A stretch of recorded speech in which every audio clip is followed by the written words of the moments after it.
Letter from Ernest Roger Halbert Melton, Humcroft, Salop, to Rupert St. Leger, Vissarion, Land of the Blue Mountains, July 29th, 1907.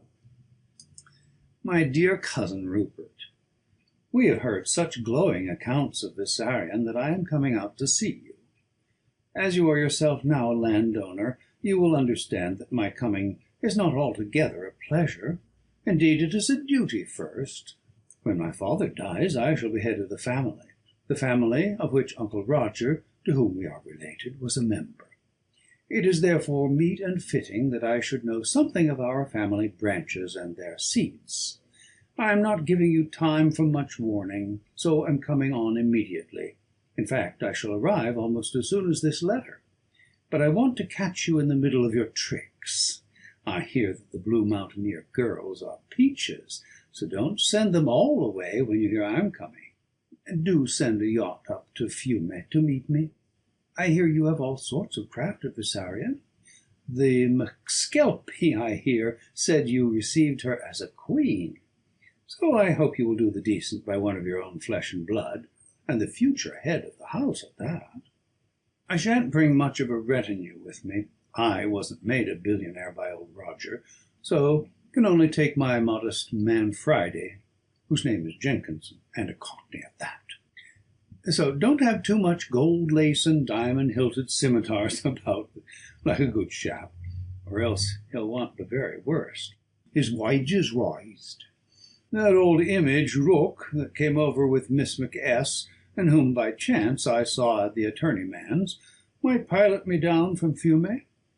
The old gentleman, by Act of Parliament, Mr. Bingham Trent, I suppose he has hyphenated it by this time, told me that Miss McS. said he did her proud when she went over under his charge. I shall be at Fiume on the evening of Wednesday, and shall stay at the Europa, which is, I am told, the least indecent hotel in the place. So you know where to find me, or any of your attendant demons can know, in case I am to suffer substituted service. Your affectionate cousin, Ernest Roger Halbert Melton. Letter from Admiral Rooke to the Gospodar Rupert, August 1st, 1907. Sir, in obedience to your explicit direction that I should meet Mr. Ernest R.H. Melton at Fiume, and report to you exactly what occurred, without keeping anything back, as you will remember you said, I beg to report. I brought the steam yacht Trent to Fiume, arriving there on the morning of Thursday. At 11:30 p.m. I went to meet the train from St. Peter, due 11:40. It was something late, arriving just as the clock was beginning to strike midnight. Mr. Melton was on board, and with him his valet, Jenkinson. I am bound to say that he did not seem very pleased with his journey, and expressed much disappointment at not seeing your honour awaiting him. I explained, as you directed, that you had to attend with the Voivode Vissarion and the Vladica the National Council, which met at Plazac, or that otherwise you would have done yourself the pleasure of coming to meet him. I had, of course, reserved rooms, the Prince of Wales's suite, for him at the Redungaria, and had waiting the carriage which the proprietor had provided for the Prince of Wales when he stayed there. Mr. Melton took his valet with him on the box seat, and I followed him in the Stadtwagen with the luggage. When I arrived, I found the maître d'hôtel in a stupor of concern. The English nobleman, he said, had found fault with everything, and used to him language to which he was not accustomed. I quieted him, telling him that the stranger was probably unused to foreign ways, and assuring him that your honour had every faith in him. He announced himself satisfied and happy at that assurance, but I noticed that he promptly put everything in the hands of the head waiter, telling him to satisfy the milord at any cost, and then went away to some urgent business in Vienna. Clever man. I took Mr. Melton's orders for our journey in the morning, and asked if there was anything for which he wished. He simply said to me, "Everything is rotten. Go to hell, and shut the door after you." His man, who seems a very decent little fellow, though he is as vain as a peacock, and speaks with a Cockney accent which is simply terrible, came down the passage after me, and explained on his own, as he expressed it, that his master, Mr. Ernest, was upset by the long journey, and that I was not to mind. I did not wish to make him uncomfortable, so I explained that I minded nothing except what your honour wished, that the steam yacht would be ready at 7 a.m., and that I should be waiting in the hotel from that time on till Mr. Melton cared to start, to bring him aboard. In the morning I waited till the man Jenkinson came, and told me that Mr. Ernest would start at 10. I asked if he would breakfast on board. He answered that he would take his café complet at the hotel, but breakfast on board. We left at 10, and took the electric pinnace out to the Trent, which lay with steam up in the roads. Breakfast was served on board by his orders, and presently he came up on the bridge, where I was in command. He brought his man Jenkinson with him. Seeing me there, and not, I suppose, understanding that I was in command, he unceremoniously ordered me to go on the deck. Indeed, he named a place much lower. I made a sign of silence to the quartermaster at the wheel, who had released the spokes, and was going, I feared, to make some impertinent remark. Jenkinson joined me presently, and said, as some sort of explanation of his master's discourtesy, of which he was manifestly ashamed, if not as an amend, "The governor is in a hell of a wax this morning." When we got in sight of Melida, Mr. Melton sent for me, and asked me where we were to land. I told him that unless he wished to the contrary, we were to run to Vissarion, but that my instructions were to land at whatever port he wished. Whereupon he told me that he wished to stay the night at some place where he might be able to see some life. He was pleased to add something, which I presume he thought jocular, about my being able to coach him in such matters, as doubtless even an old has-been like you had still some sort of an eye for a pretty girl. I told him as respectfully as I could that I had no knowledge whatever on such subjects, which were possibly of some interest to younger men, but of none to me. He said no more. So, after waiting for further orders, but without receiving any, I said, "I suppose, sir, we shall run to Vissarion?" "Run to the devil, if you like," was his reply, as he turned away. When we arrived at the creek at Vissarion, he seemed much milder, less aggressive in his manner, but when he heard that you were detained at Plazac, he got rather fresh. I use the American term again. I greatly feared there would be a serious misfortune before we got into the castle, for on the dock was Julia, the wife of Michael, the master of the wine, who is, as you know, very beautiful. Mr. Melton seemed much taken with her, and she, being flattered by the attention of a strange gentleman, and your honour's kinsman, put aside the standoffishness of most of the Blue Mountain women. Whereupon Mr. Melton, forgetting himself, took her in his arms and kissed her. Instantly there was a hubbub.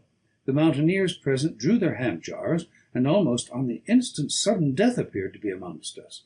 Happily the men waited, as Michael, who had just arrived on the quay wall, as the outrage took place, ran forward, wheeling his hand-jar round his head, and manifestly intending to decapitate Mr. Melton. On the instant, I am sorry to say it, for it created a terribly bad effect, Mr. Melton dropped on his knees in a state of panic. There was just this good use in it, that there was a pause of a few seconds. During that time the little Cockney valet, who has the heart of a man in him, literally burst his way forward, and stood in front of his master in boxing attitude, calling out, "Here, come on, old Lottie, you ain't done no harm. You only kissed the girl, as any man would. If you want to cut off somebody's head, cut off mine. I ain't afraid." There was such genuine pluck in this, and it formed so fine a contrast to the other's craven attitude, forgive me, your honour, but you want the truth, that I was glad he was an Englishman too. The mountaineers recognized his spirit, and saluted with their hand-jars, even Michael amongst the number. Half turning his head, the little man said in a fierce whisper, "Buck up, governor. Get up, or they'll slice you. Here's Mr. Rook. He'll see you through it." By this time the men were amenable to reason, and when I reminded them that Mr. Melton was your honour's cousin, they put aside their hand-jars and went about their work. I asked Mr. Melton to follow, and led the way to the castle. When we got close to the great entrance within the walled courtyard, we found a large number of the servants gathered, and with them many of the mountaineers who have kept an organized guard all round the castle ever since the abducting of the voivode. As both your honour and the voivode were away at Plazap, the guard had for the time been doubled. When the steward came and stood in the doorway, the servants stood off somewhat, and the mountaineers drew back to the farther sides and angles of the courtyard. The voivode had, of course, been informed of the guest's, your cousin, coming, and made to meet him in the old custom of the Blue Mountains. As your honour only came to the Blue Mountains recently, and as no occasion has been since then of illustrating the custom since the voivode was away, and the voivode then believed to be dead, perhaps I, who have lived here so long, may explain. When to an old Blue Mountain house a guest comes whom it is wished to do honour, the lady, as in the vernacular the mistress of the house is called, comes herself to meet the guest at the door, or rather outside the door, so that she can herself conduct him within. It is a pretty ceremony, and it is said that of old in kingly days the monarch always set much store by it.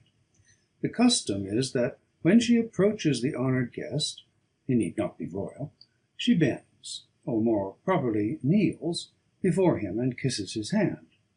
It has been explained by historians that the symbolism is that the woman, showing obedience to her husband, as the married woman of the Blue Mountains always does, emphasizes that obedience to her husband's guest. The custom is always observed in its largest formality when a young wife receives for the first time a guest, and especially one whom her husband wishes to honour. The voivode was, of course, aware that Mr. Melton was your kinsman, and naturally wished to make the ceremony of honour as marked as possible, so as to show overtly her sense of her husband's worth. When we came into the courtyard, I held back, of course, for the honour is entirely individual, and is never extended to any other, no matter how worthy he may be. Naturally, Mr. Melton did not know the etiquette of the situation, and so for that is not to be blamed. He took his valet with him, when, seeing someone coming to the door, he went forward. I thought he was going to rush to his welcomer. Such, though not in the ritual, would have been natural in a young kinsman wishing to do honour to the bride of his host, and would to any one have been both understandable and forgivable. It did not occur to me at the time, but I have since thought that perhaps he had not then heard of your honour's marriage, which I trust you will in justice to the young gentleman bear in mind when considering the matter. Unhappily, however, he did not show any such eagerness. On the contrary, he seemed to make a point of showing indifference. It seemed to me myself that he, seeing somebody wishing to make much of him, took what he considered a safe opportunity of restoring to himself his own good opinion, which must have been considerably lowered in the episode of the wine merchant's wife. The voivode, thinking doubtless, your honour, to add a fresh lustre to her welcome, had donned the costume which all her nation has now come to love and to accept as a dress of ceremonial honour. She wore her shroud. It moved the hearts of all of us who looked on to see it, and we appreciated its being worn for such a cause. But Mr. Melton did not seem to care. As he had been approaching, she had begun to kneel, and was already on her knees, whilst he was several yards away. There he stopped, and turned to speak to his valet, put a glass in his eye, and looked all round him, and up and down, indeed everywhere except at the great lady, who was on her knees before him, waiting to bid him welcome. I could see in the eyes of such of the mountaineers as were within my range of vision a growing animosity, so, hoping to keep down any such expression, which I knew would cause harm to your honour and the voivode, I looked all round them, straight in their faces, with a fixed frown, which, indeed, they seemed to understand, for they regained, and for the time maintained, their usual dignified calm. The voivode, may I say, bore the trial wonderfully. No human being could see that she was in any degree pained or even surprised. Mr. Melton stood looking round him so long that I had full time to regain my own attitude of calm. At last he seemed to come back to the knowledge that some one was waiting for him, and sauntered leisurely forward. There was so much insolence, mind you, not insolence that was intended to appear as such, in his movement, that the mountaineers began to steal forward. When he was close up to the voivode, and she put out her hand to take his, he put forward one finger. I could hear the intake of the breath of the men, now close around, for I had moved forward too. I thought it would be as well to be close to your guest, lest something should happen to him. The Voivodin still kept her splendid self-control. Raising the finger put forward by the guest, with the same deference as though it had been the hand of a king, she bent her head down and kissed it. Her duty of courtesy now done, she was preparing to rise, when he put his hand into his pocket, and pulling out a sovereign, offered it to her. His valet moved his hand forward as if to pull back his arm, but it was too late. I am sure, your honour, that no affront was intended. He doubtless thought that he was doing a kindness of the sort usual in England when one tips a housekeeper. But all the same, to one in her position, it was an affront, an insult, open and unmistakable. So it was received by the mountaineers, whose hand-jars flashed out as one. For a second it was so received even by the Voivodin, who, with face flushing scarlet, and the stars in her eyes flaming red, sprang to her feet. But in that second she had regained herself, and, to all appearances, her righteous anger passed away. Stooping, she took the hand of her guest, and raised it. You know how strong she is, and, holding it in hers, led him into the doorway, saying, "You are welcome, kinsman of my husband, to the house of my father, which is presently my husband's also. Both are grieved that, duty having called them away for the time, they are unable to be here to help me to greet you.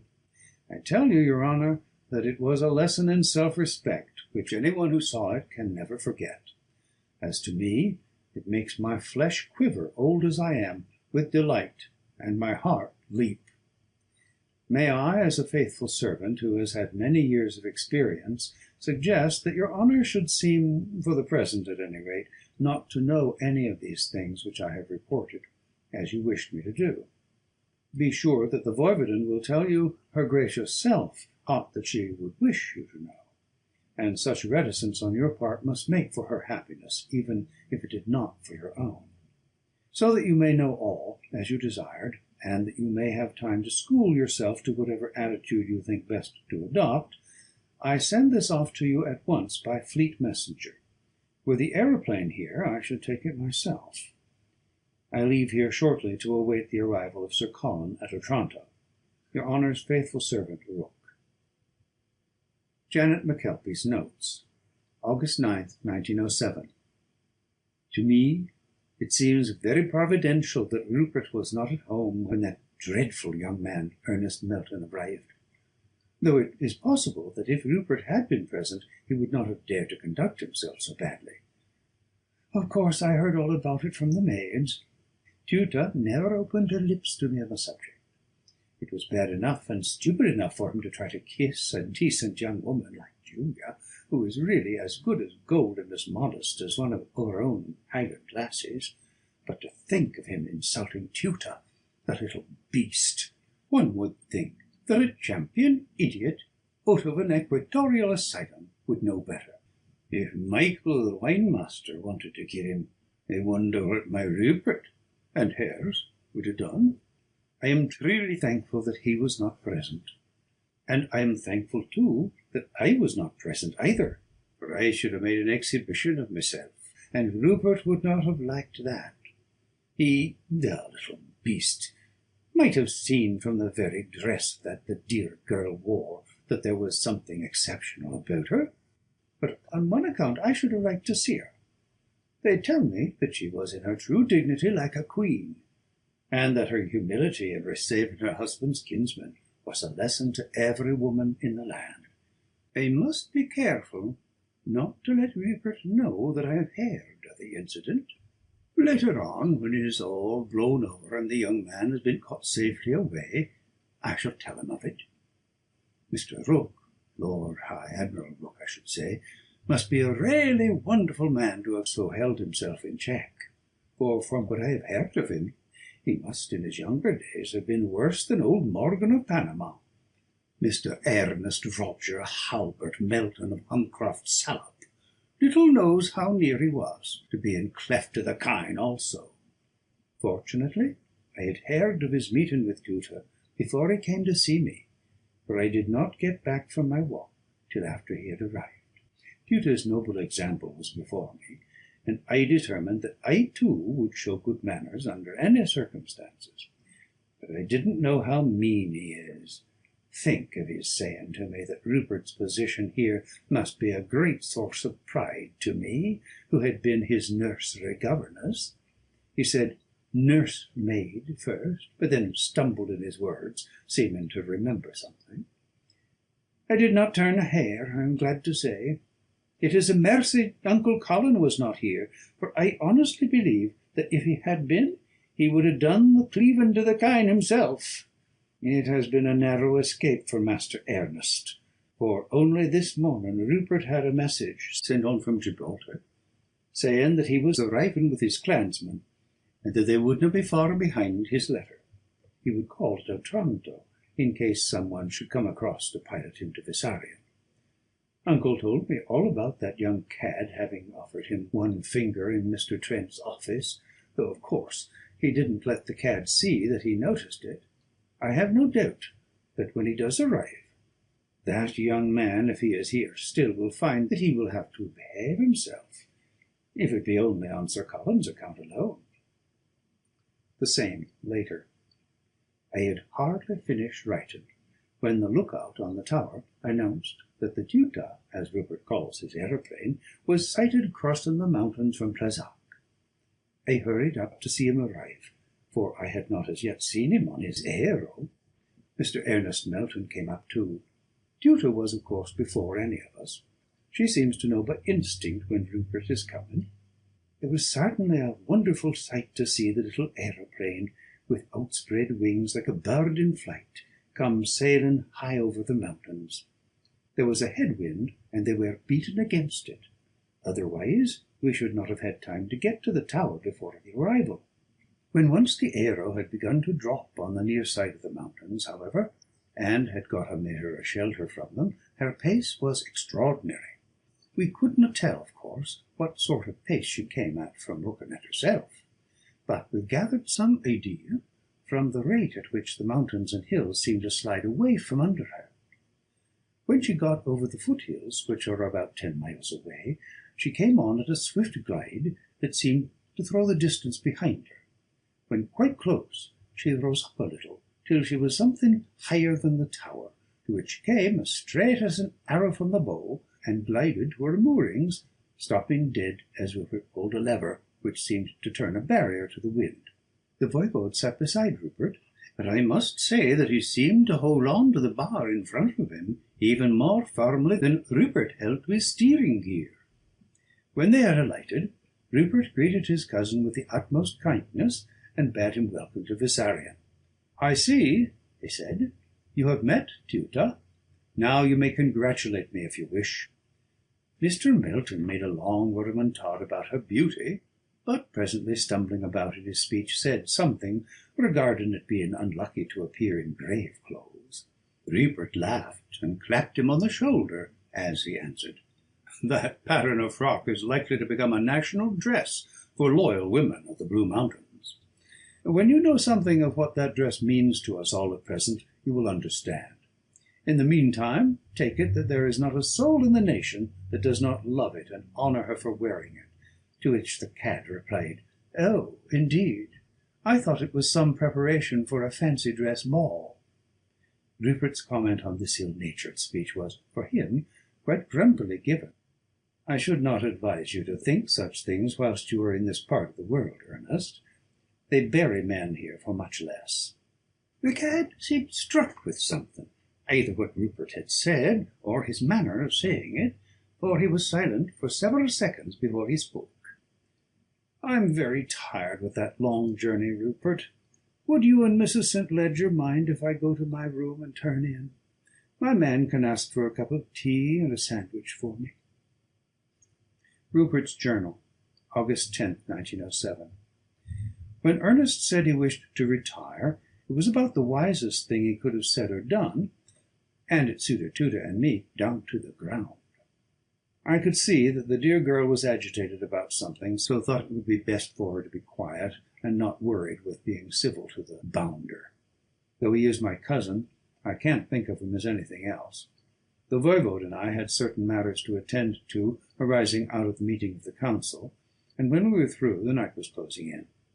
When I saw Tuta in our own room, she said at once, "Do you mind, dear, if I stay with Aunt Janet tonight? She is very upset and nervous, and when I offered to come to her, she clung to me and cried with relief." And so, when I had had some supper, which I took with the voivode, I came down to my old quarters in the garden room and turned in early. I was awakened a little before dawn by the coming of the fighting monk Theophrastus, a notable runner, who had an urgent message for me. This was the letter to me given to him by Rook. He had been cautioned to give it into no other hand, but to find me wherever I might be, and convey it personally. When he had arrived at Plazac, I had left on the aeroplane, so he had turned back to Bessarion. When I read Rook's report of Ernest Melton's abominable conduct, I was more angry with him than I can say. Indeed, I did not think before that I could be angry with him, for I have always despised him. But this was too much. However, I realized the wisdom of Rook's advice, and went away by myself to get over my anger and reacquire my self-mastery. The aeroplane Tuta was still housed on the tower, so I went up alone and took it out. When I had had a spin of about 100 miles, I felt better. The bracing of the wind and the quick, exhilarating motion restored me to myself, and I felt able to cope with Master Ernest, or whatever else chagrinable might come along, without giving myself away. As Tuta had thought it better to keep silence as to Ernest's affront, I felt I must not acknowledge it. But all the same, I determined to get rid of him before the day was much older. When I had had my breakfast, I sent word to him by a servant that I was coming to his rooms, and followed not long behind the messenger. He was in a suit of silk pyjamas, such as not even Solomon in all his glory was arrayed in. I closed the door behind me before I begun to speak. He listened, at first amazed, then disconcerted, then angry, and then cowering down like a whipped hound. I felt that it was a case for speaking out. A bumptious ass like him, who deliberately insulted everyone he came across, for if all or any of his efforts in that way were due to mere elemental ignorance, he was not fit to live, but should be silenced on sight as a modern Caliban, deserved neither pity nor mercy. To extend to him fine feeling, tolerance, and such like gentlenesses, would be to deprive the world of them without benefit to any. So well as I can remember, what I said was something like this: "Ernest, as you say, you've got to go, and to go quick, you understand? I dare say you look on this as a land of barbarians, and think that any of your high-toned refinements are thrown away on people here. Well, perhaps it is so. Undoubtedly the structure of the country is rough. The mountains may only represent the glacial epoch, but so far as I can gather from some of your exploits, for I have only learned a small part as yet, you represent a period a good deal farther back.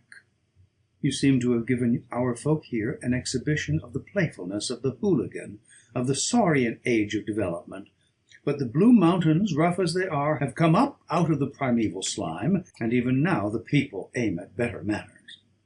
They may be rough, primitive, barbarian, elemental, if you will, but they are not low down enough to tolerate either your ethics or your taste. My dear cousin, your life is not safe here.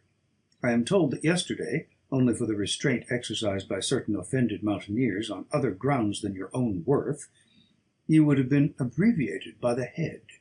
Another day of your fascinating presence would do away with this restraint, and then we should have a scandal. I am a newcomer here myself, too new a comer to be able to afford a scandal of that kind, and so I shall not delay your going. Believe me, my dear cousin Ernest Roger Halbert Melton of Humcroft, Salop, that I am inconsolable about your resolution of immediate departure, but I cannot shut my eyes to its wisdom. At present the matter is altogether amongst ourselves, and when you have gone, if it be immediately, silence will be observed on all hands for the sake of the house wherein you are a guest. But if there be time for scandal to spread, you will be made, whether you be alive or dead, a European laughing-stock. Accordingly, I have anticipated your wishes, and have ordered a a fast steam yacht to take you to Ancona, or to whatever other port you may desire. The yacht will be under the command of Captain Desmond, of one of our battleships, a most determined officer who will carry out any directions which may be given to him. This will ensure your safety so far as Italian territory. Some of his officials will arrange a special carriage for you up to Flushing, and a cabin on the steamer to Queensborough. A man of mine will travel on the train and steamer with you, and will see that whatever you may wish in the way of food or comfort will be provided. Of course, you understand, my dear cousin, that you are my guest until you arrive in London. I have not asked Brooke to accompany you, as when he went to meet you, it was a mistake. Indeed, there might have been a danger to you which I never contemplated, a quite unnecessary danger, I assure you, but happily Admiral Rooke, though a man of strong passions, has wonderful self-control. Admiral Rooke? He queried. Admiral? Admiral, certainly, I replied, but not an ordinary admiral, one of many. He is the admiral, the Lord High Admiral of the land of the Blue Mountains, with sole control of his expanding navy. When such a man is treated as a valet, there may be... But why go into this? It is all over. I only mention it lest anything of a similar kind should occur with Captain Desmond, who is a younger man, and therefore with probably less self-repression. I saw that he had learned his lesson, and so said no more on the subject. There was another reason for his going which I did not speak of. Sir Colin McKelpie was coming with his clansmen, and I knew he did not like Ernest Melton. I well remembered that episode of his offering one finger to the old gentleman in Mr. Trent's office, and moreover I had my suspicions that Aunt Janet's being upset was probably in some measure due to some rudeness of his that she did not wish to speak about. He is really an impossible young man, and is far better out of this country than in it. If he remained here, there would be some sort of a tragedy for certain. I must say that it was with a feeling of considerable relief that I saw the yacht steam out of the creek, with Captain Desmond on the bridge and my cousin beside him. Quite other were my feelings when, an hour after, the lady came flying into the creek with the Lord High Admiral on the bridge, and beside him, more splendid and soldier-like than ever, Sir Colin McKelpie. Mr. Bingham Trent was also on the bridge. The general was full of enthusiasm regarding his regiment, for in all, those he brought with him and those finishing their training at home, the force is near the number of a full regiment. When we were alone, he explained to me that all was arranged regarding the non-commissioned officers, but that he had held over the question of officers until we should have had a suitable opportunity of talking the matter over together. He explained to me his reasons, which were certainly simple and cogent. Officers, according to him, are a different class, and accustomed to a different standard altogether of life and living, of duties and pleasures. They are harder to deal with, and more difficult to obtain. There was no use, he said, in getting a lot of failures, with old crusted ways of their own importance. We must have young men for our purpose, that is, men not old, but with some experience, men, of course, who know how to behave themselves, or else, from what little I have seen of the Blue Mountaineers, such would last long here if they went on as some of them do elsewhere. I shall start things here as you wish me to, for I am here, my dear boy, to stay with you and Janet, and we shall, if it be given to us by the Almighty, help to build up together a new nation, an ally of Britain, who will stand at least as an outpost of our own nation, and a guardian of our eastern road. When things are organized here on the military side, and are going strong, I shall, if you can spare me, run back to London for a few weeks. Whilst I am there, I shall pick up a lot of the sort of officers we want. I know that there are loads of them to be had. I shall go slowly, however, and carefully too, and every man I bring back will be recommended to me by some old soldier whom I know, and who knows the man he recommends, and has seen him work. We shall have, I dare say, an army for its size, second to none in the world, and the day may come when your old country will be proud of your new one. Now I'm off to see that all is ready for my people, your people now. I had had arrangements made for the comfort of the clansmen and the women, but I knew that the good old soldier would see for himself that his men were to be comfortable. It was not for nothing that he is looked on as perhaps the general most beloved by his men in the whole British army. When he had gone, and I was alone, Mr. Trent, who had evidently been waiting for the opportunity, came to me. When we had spoken of my marriage and of Tuta, who seems to have made an immense impression on him, he said suddenly, "I suppose we are quite alone, and that we shall not be interrupted?" I summoned the man outside. There is always a sentry on guard outside my door, or near me, wherever I may be, and gave orders that I was not to be disturbed until I gave fresh orders. "If," I said, "there be anything pressing or important, let the Voivodin or Miss McKelpie know. If either of them brings anyone to me, it will be all right." When we were quite alone, Mr. Trent took a slip of paper and some documents from a bag which was beside him.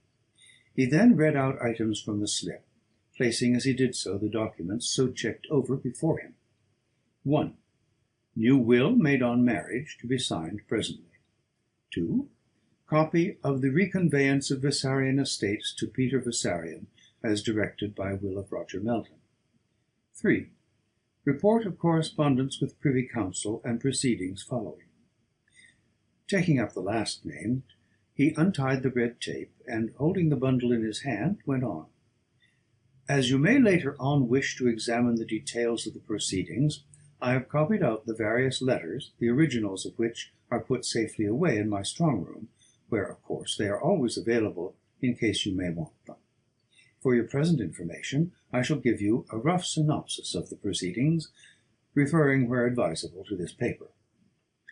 On receipt of your letter of instructions regarding the consent of the Privy Council to your changing your nationality in accordance with the terms of Roger Melton's will, I put myself in communication with the clerk of the Privy Council, informing him of your wish to be naturalized in due time to the land of the Blue Mountains. After some letters between us, I got a summons to attend a meeting of the council. I attended as required, taking with me all necessary documents, and such as I conceived might be advisable to produce, if wanted. The Lord President informed me that the present meeting of the council was specially summoned in obedience to the suggestion of the king, who had been consulted as to his personal wishes on the subject, should he have any. The President then proceeded to inform me officially that all proceedings of the Privy Council were altogether confidential, and were not to be made public under any circumstances. He was gracious enough to add, "The circumstances of this case, however, are unique, and as you act for another, we have thought it advisable to enlarge your permission in the matter, so as to allow you to communicate freely with your principal. As that gentleman is settling himself in a part of the world which has been in the past, and may be again, united to this nation by some common interest, His Majesty wishes Mr. St. Ledger to feel assured of the goodwill of Great Britain to the land of the Blue Mountains, and even of his own personal satisfaction that a gentleman of so distinguished a lineage and such approved personal character is about to be, within his own scope, a connecting link between the nations. To which end he has graciously announced that should the Privy Council acquiesce in the request of denaturalization, he will himself sign the patent therefor. The Privy Council has therefore held private session, at which the matter has been discussed in its many bearings, and it is content that the change can do no harm, but may be of some service to the two nations. We have therefore agreed to grant the prayer of the applicant, and the officials of the Council have the matter of the form of grant in hand. So you, sir, may rest satisfied that as soon as the formalities, which will of course require the formal signing of certain documents by the applicant, can be complied with, the grant and patent will obtain. Having made this statement in formal style, my old friend went on in a more familiar way.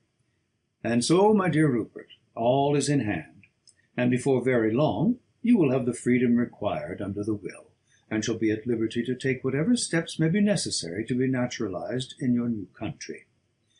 I may tell you, by the way, that several members of the council made very complimentary remarks regarding you. I am forbidden to give names, but I may tell you facts. One old field marshal, whose name is familiar to the whole world, said that he had served in many places with your father, who was a very valiant soldier, and that he was glad that Great Britain was to have in the future the benefit of your father's son in a friendly land now beyond the outposts of our empire, but which had been one with her in the past, and might be again. So much for the Privy Council. We can do no more at present until you sign and have attested the documents which I have brought with me. We can now formally complete the settlement of the Fessarian estates, which must be done whilst you are a British citizen. So too with the will, the more formal and complete document, which is to take the place of that short one which you forwarded to me the day after your marriage.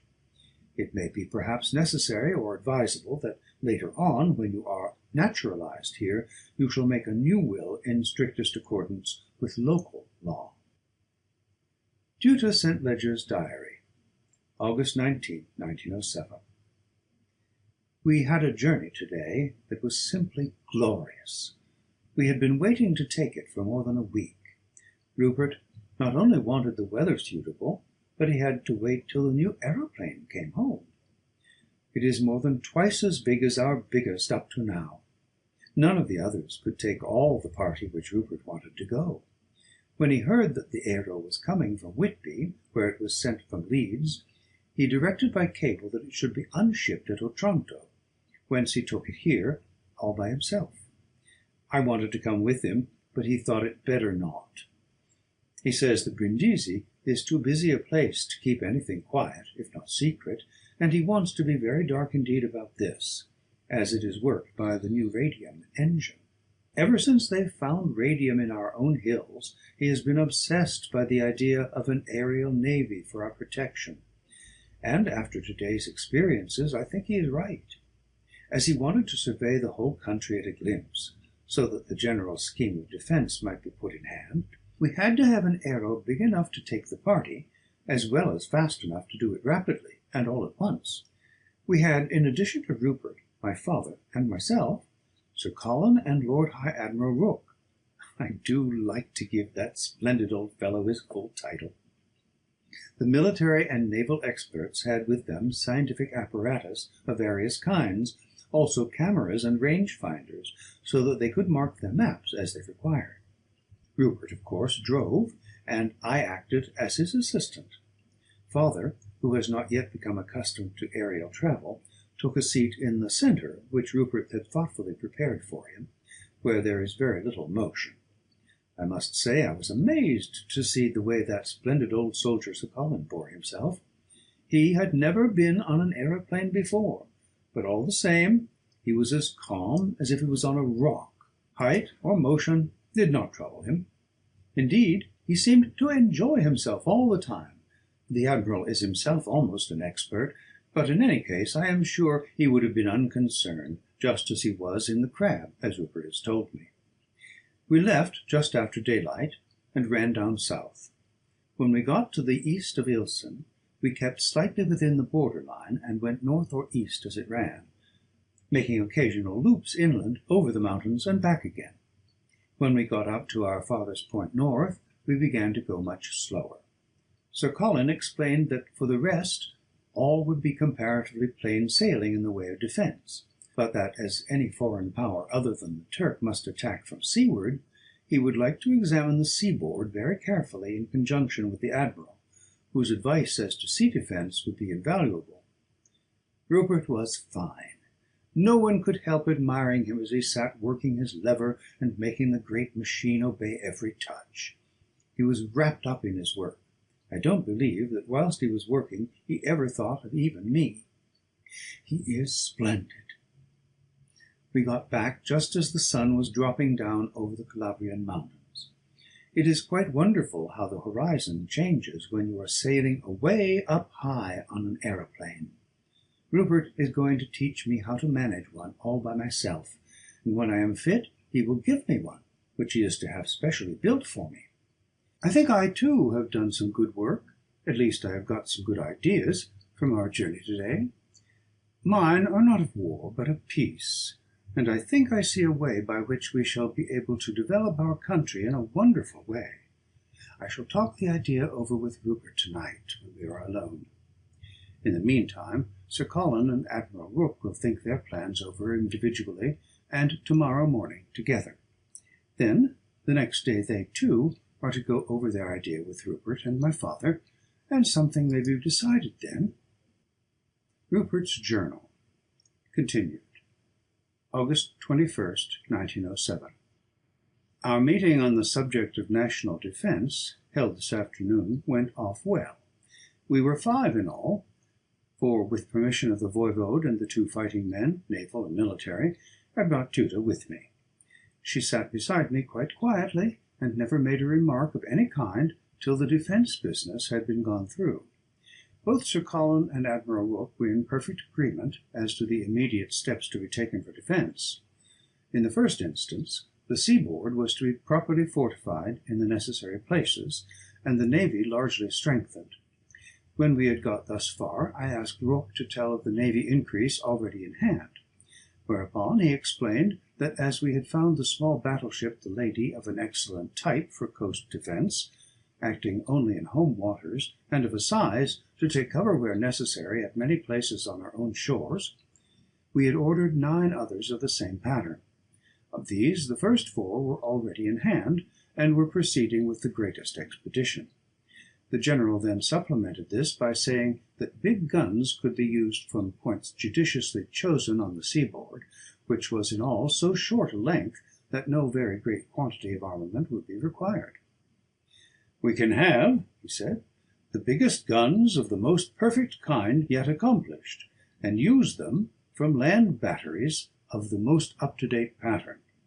The one serious proposition we have to deal with is the defence of the harbour, as yet quite undeveloped, which is known as the Blue Mouth.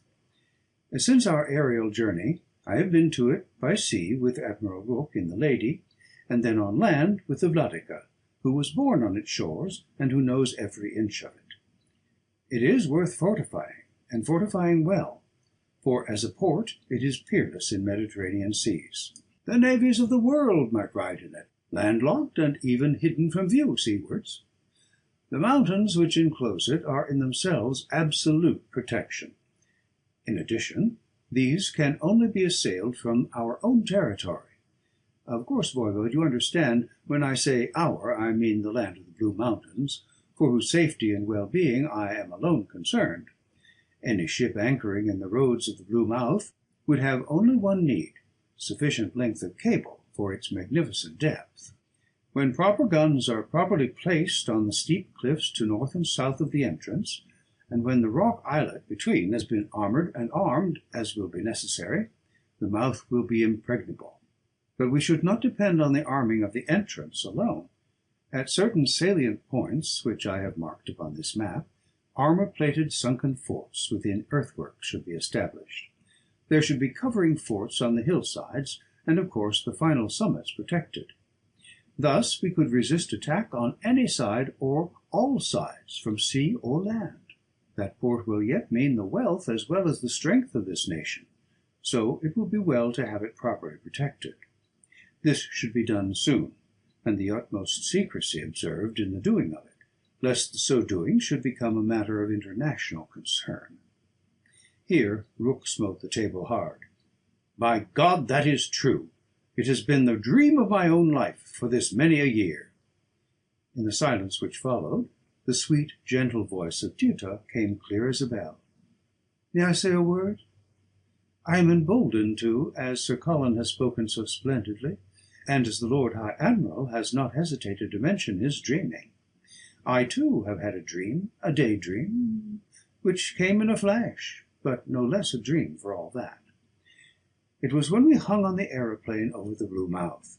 It seemed to me, in an instant, that I saw that beautiful spot as it will sometime be, typical, as Sir Colin said, of the wealth as well as the strength of this nation, a mart for the world, whence will come for barter some of the great wealth of the Blue Mountains.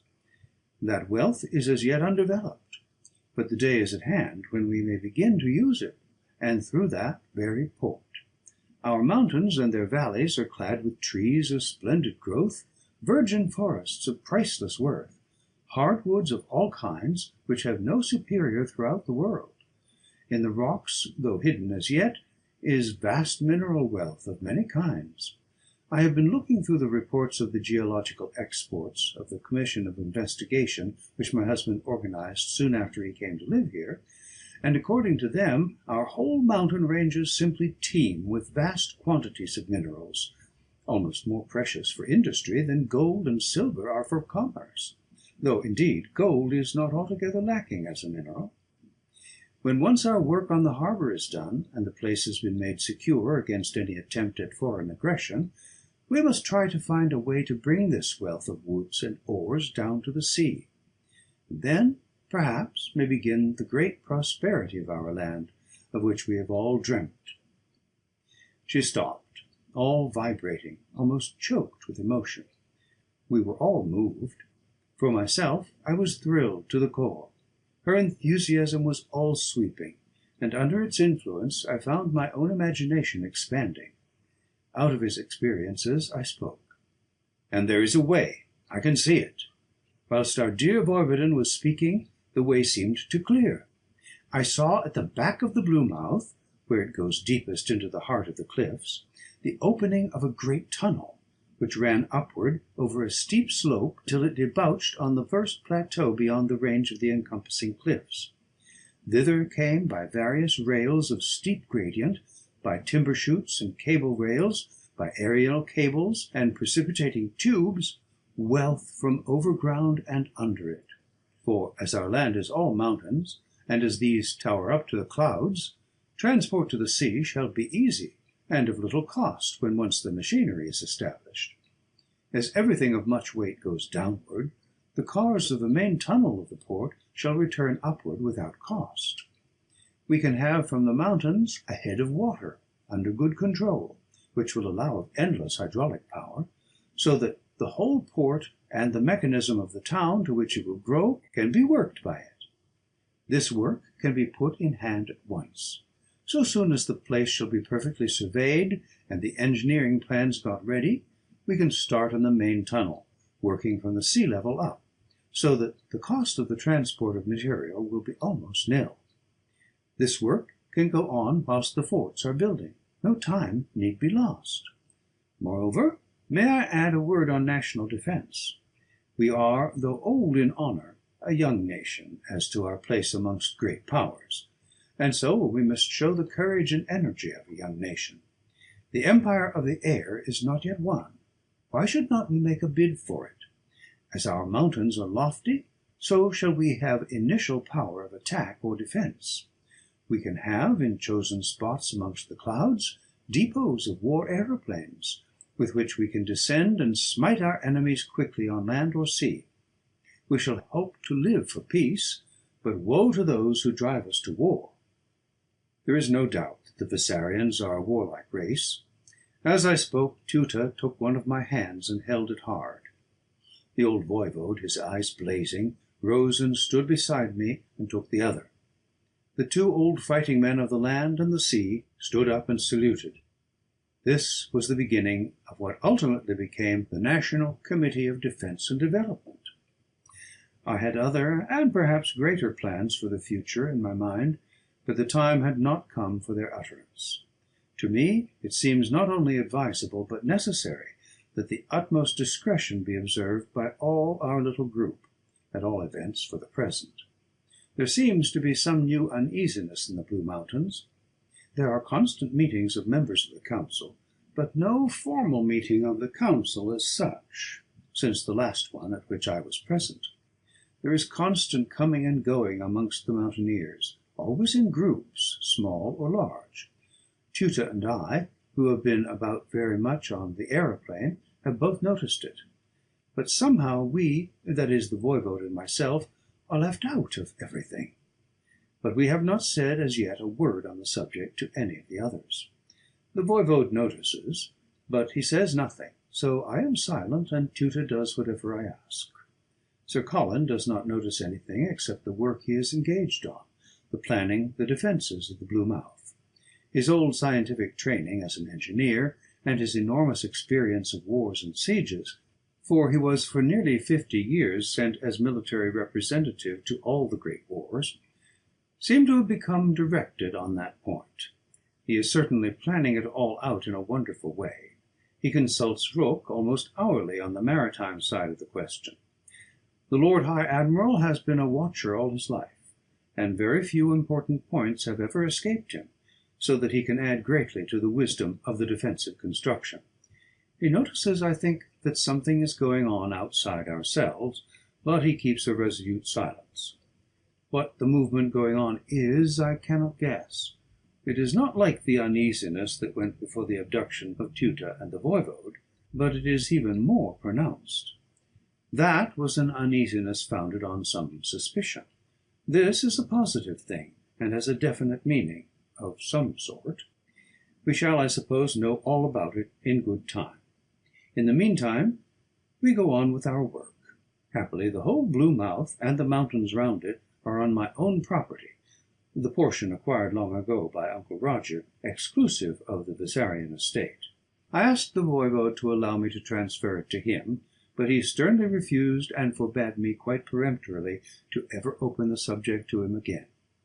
"You have done enough already," he said. "Were I to allow you to go further, I should feel mean, and I do not think you would like your wife's father to suffer that feeling after a long life, which he has tried to live in honour." I bowed and said no more.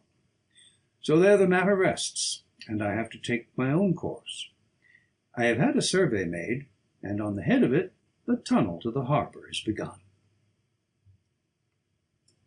End of Part 13. Recording by Thomas Copeland.